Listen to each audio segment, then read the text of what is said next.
여러분, 혹시 오늘 하루 어떠셨나요? 아침에 일어나서 밥을 먹고 일을 하고 집에 돌아오는 그냥 늘 하던 대로의 하루였나요?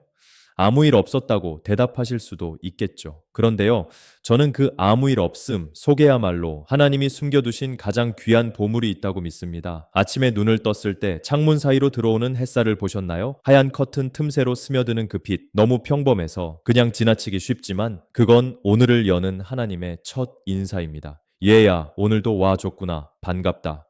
커피포트에서 물이 끓을 때 나는 그 보글보글 소리, 부엌에서 밥 짓는 냄새, 거실 창밖을 스쳐가는 시원한 바람, 이건 모두 하나님이 우리 하루를 위해 미리 준비해 놓으신 배경음악입니다. 며칠 전 버스를 타고 가는데 창밖 풍경이 참 평범했습니다. 아파트 단지, 슈퍼 앞에 쌓인 박스, 횡단보도에서 서 있는 사람들. 그런데 문득 이런 생각이 들었어요. 지금 이 장면 속 모든 사람도 나처럼 누군가를 기다리거나 누군가와 함께 밥을 먹고 웃고 숨 쉬고 있겠구나. 그 순간 제 마음이 묘하게 따뜻해졌습니다. 하나님의 은혜는 나만의 이야기가 아니라 우리 모두의 일상 속에 골고루 뿌려져 있다는 걸 느꼈거든요. 가끔 우리는 하나님의 은혜를 큰 기적에서만 찾으려 합니다. 병이 나았다든지, 원하는 일이 잘 되었다든지, 오랫동안 기다리던 소식이 왔다든지, 물론 그런 일도 감사하지요.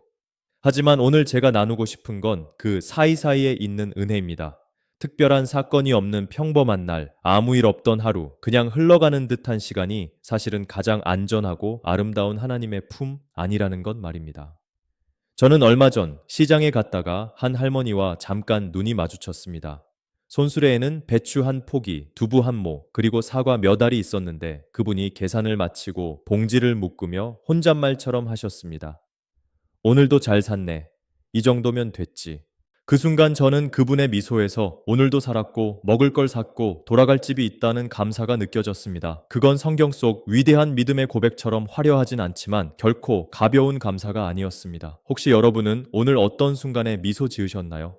손주가 전화를 걸어와서 할머니 뭐 해? 하고 묻던 그 목소리, 출근길에 들린 빵집에서 갓 구운 식빵 냄새, 저녁에 집에 돌아와 신발을 벗으며 느끼는 안도감, 이건 모두 하나님이 매일 우리 손에 살짝 쥐어주시는 작은 선물입니다.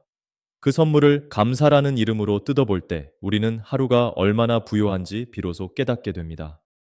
저는 오늘 여러분께 감사해야 한다는 말을 굳이 하고 싶지 않습니다. 그저 이 말씀만 드리고 싶습니다. 감사를 느끼게 되면 이미 감사하고 있는 겁니다. 억지로 웃으려고 애쓰지 않아도 웃을 일이 있으면 웃게 되듯이 감사도 억지로 하려고 애쓰지 않아도 은혜가 보이면 자연스럽게 나옵니다. 그러니 오늘 하루를 잠시 돌아보시죠. 혹시 밥을 굶지 않으셨나요? 혹시 몸이 아프셔도 걸어 이 자리에 올 수는 있었나요? 혹시 걱정이 많아도 여전히 숨 쉬고 계신가요? 그렇다면 여러분은 이미 감사할 이유를 충분히 가지고 계신 겁니다. 내일도 우리는 또다시 평범한 하루를 살아갈 겁니다. 하지만 그 하루 속에서 하나님은 또 다른 장면을, 또 다른 음악을, 또 다른 빛을 준비하고 계십니다. 그리고 그 은혜는 우리가 눈치채든 못 채든 여전히 우리 곁에서 흐르고 있을 것입니다. 기도하겠습니다. 사랑의 주님, 오늘도 평범한 하루를 선물해 주셔서 감사합니다. 작은 일 속에서, 소소한 순간 속에서 주님의 손길을 발견하게 하옵소서. 바쁜 걸음 속에서도 고개를 들어 하늘을 바라보게 하시고, 마음이 지칠 때 주님의 품 안에서 숨 고르기를 배우게 하옵소서. 아무 일 없는 하루가 가장 큰 은혜임을 잊지 않게 하시고, 내일의 평범함 속에서도 감사의 노래를 부르게 하옵소서. 주님, 우리 가정과 일터, 마음과 몸을 지켜주시고 오늘의 웃음을 내일도 이어가게 하옵소서. 예수님의 이름으로 기도드립니다. 아멘.